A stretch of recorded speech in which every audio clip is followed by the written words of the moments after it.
As for Dwight, I'll give him a compliment first before I ask what the heck is wrong with him. Hi everybody, welcome to Mind and More, where we talk about anything that comes to mind and more. Today, I'd like to talk about the Season 5 two-part episode of The Office, Stress Relief. This episode is hilarious, it's completely unhinged, and is one of the highest rated episodes of The Office. But amidst all the chaos, this episode is one of the most revealing about the characters. It's an important episode that not only provides important insights into the main characters' personalities, but it also brings out how many of them feel about their jobs, their lives, and how their jobs impact their lives. It also provides some important details about the relationships between the characters. So we're going to discuss what I missed before I looked beyond this episode's chaos. The episode starts off with Dwight doing a fire drill. Dwight is the safety officer, and he does this drill because people in the office didn't take his PowerPoint presentation on fire safety seriously. So he decides to teach them a lesson. He creates a realistic fire situation by locking doors, heating doorknobs with a blowtorch, and starting a real fire in a trash can.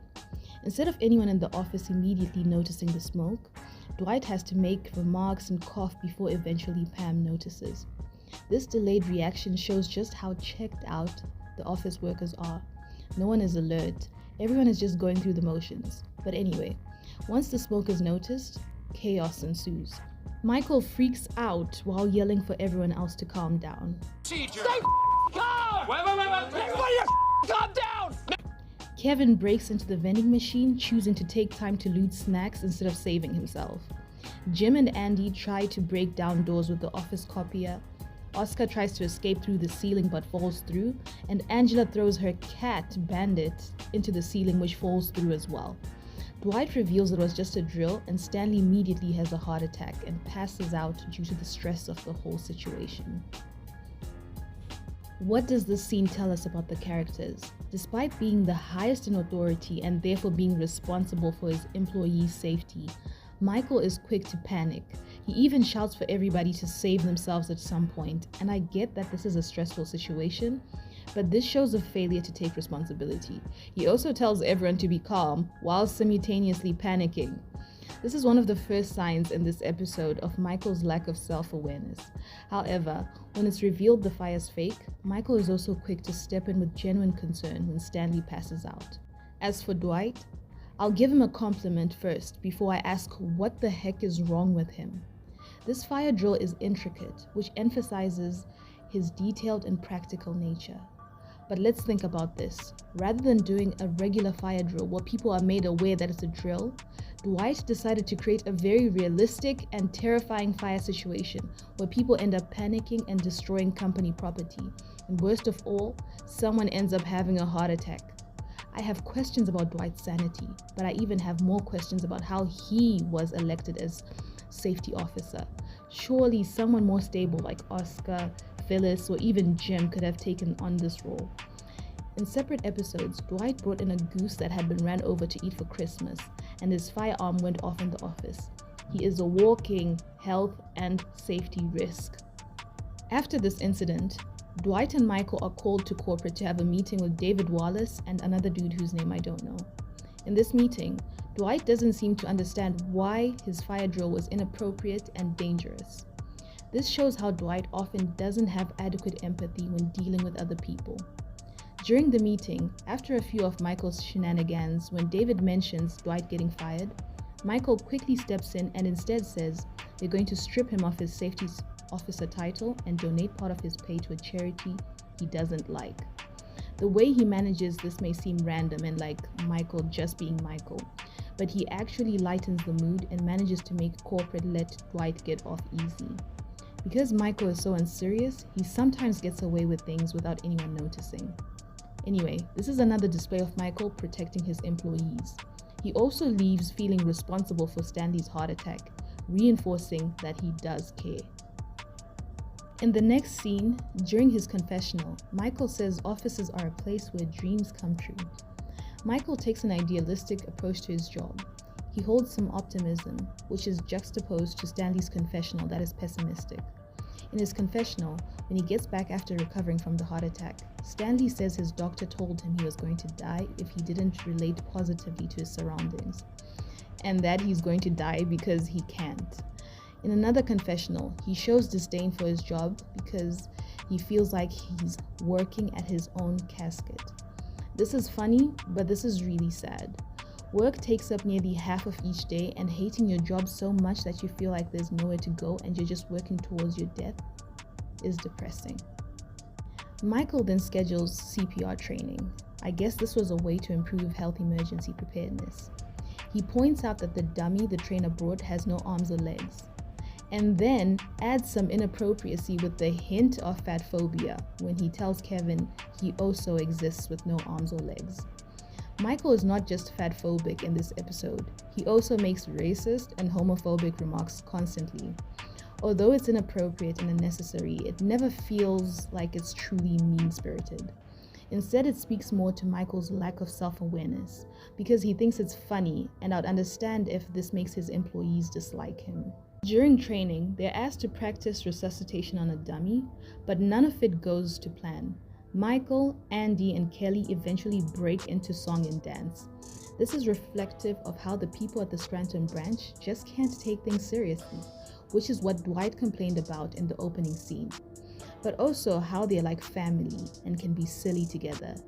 The training then ends in Dwight defacing the dummy, placing the dummy's face on his own to recreate a movie scene, and absolutely upsetting everyone in the process, including Stanley, who's still unwell. Dwight and Michael have to go back to corporate. This time, Dwight costs them $3,500 from destroying the dummy, but he isn't reprimanded harshly. He just has to issue a statement of regret. This is a very unserious punishment. It's either David Wallace and his corporate colleague are that lenient and are intentional about being understanding, or they just don't care about doing their jobs. Following this, Michael tries various stress relief methods, including meditation, soft music, and relaxation exercises where everyone lies on the floor while he tells them stories that actually don't make any sense. Stanley has been given a stress monitor that beeps when he's stressed, and it keeps going off each time Michael is near him. So Michael realizes he's the cause of Stanley's stress. The machine also beeps when Oscar wears it and Michael comes near him. So Michael is basically the cause of everyone's stress. Side note, Andy, Jim, and Pam watch an illegally downloaded movie starring Jack Black and Jessica Alba. Shout out to this creepy, nasty, disturbing movie. It's a random but appreciated addition. Really amped up the cringe we've come to expect from The Office. Moving on, Andy thinks Jim and Pam are film experts because their conversation about Pam's parents coincidentally sounds like they're discussing the movie. They're talking about Pam's parents because the parents had a fight that had caused her father to temporarily move in with her and Jim, but more on this later. Michael keeps coming up with initiatives to relax everyone. Sure, this could mean he cares, but I do think it's now mixed in with some people-pleasing. He really does strive for his employees' approval. His next initiative is hosting a roast where the office workers can just go off and make fun of him. When he's announcing the roast, Michael's delusion is apparent in how he says people can make fun of him being a womanizer. He's got zero game. So what womanizing is he referring to? We do get to roast time. Angela is first to get up. She's been keen to do this despite not enjoying making people laugh. That's how much Michael irritates her. She jumped at the opportunity to make fun of him. Kelly makes her roast about people she'd kiss before she ever kisses Michael. If we're overthinking it, I would say this shows how she considers herself a catch, at least above Michael. And she is. Personality's a 10. It also shows her preoccupation with romance. The Office might have been a place for her to find love. Looking at the entire show, most of her appearances involved romantic storylines, from her tumultuous relationship with Ryan to whatever she had going on with Daryl. Meredith goes up and lists the things Michael's done to her and ends up saying he's the reason she drinks, the reason she lives to forget. This sounds like she feels trapped in her life. Similar to Stanley's sentiments, it seems like both her job and her boss bring her pain.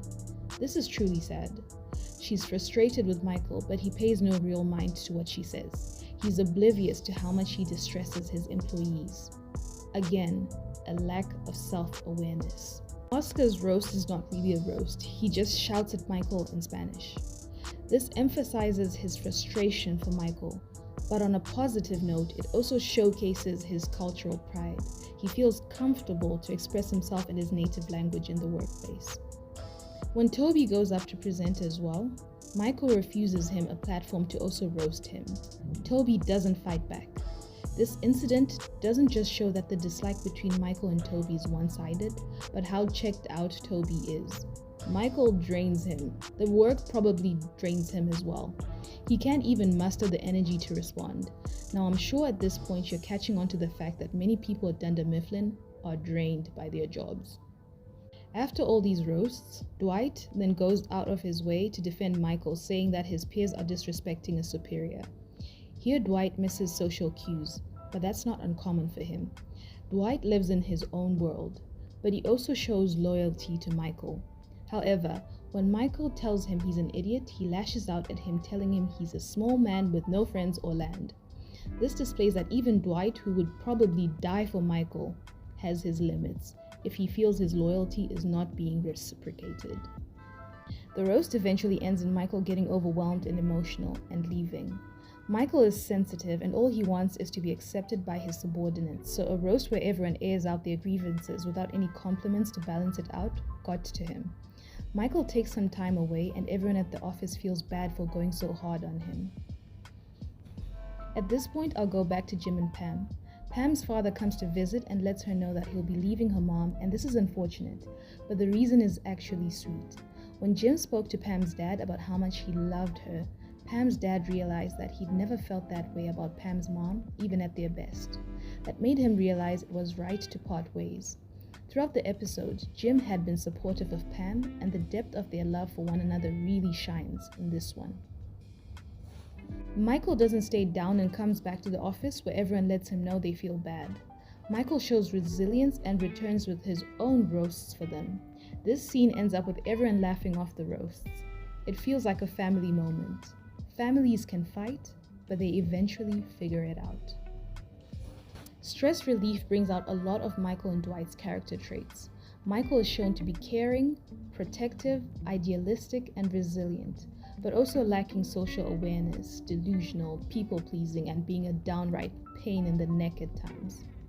Dwight lacks social graces and shows some lack of empathy, but he also shows loyalty in standing up for Michael. Well, before he shoots him down himself.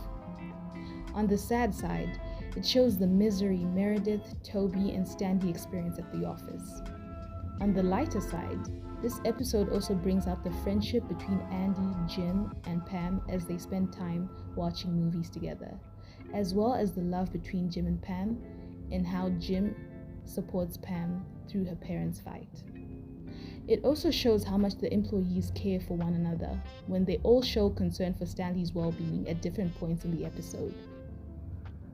They may have their issues, and they may hate their dead-end jobs, but I think ultimately they keep coming back to the office because of each other. They have each other. That's one thing this episode and The Office does well in general. It balances out the gloominess of working a dead-end job with a crazy boss and probably little pay, with the heart and warmth of having other people to go through it with. What do you think? Is there anything else you noticed in this episode?